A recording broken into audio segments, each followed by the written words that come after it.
There was a small town nestled deep in the forest, surrounded by tall trees that blocked out the sunlight.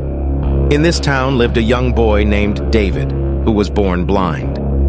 David had never seen the world around him, but he had learned to navigate it using his other senses. One night, as David lay in bed, he heard a strange noise outside his window.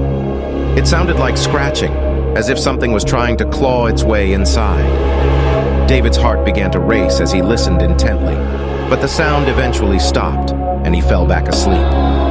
The next night, the scratching returned, but this time it was accompanied by a low, growling sound. David felt a chill run down his spine as he realized that whatever was outside his window was not human.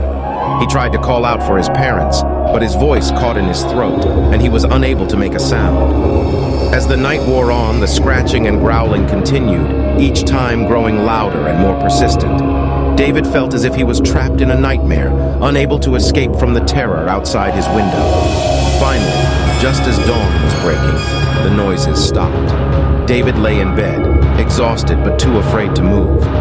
He knew that whatever was outside his window was still out there, waiting for him. For the next few nights, David lay awake, listening for the sounds to return. But they never did. He began to think that perhaps it had all been a dream, or his imagination running wild.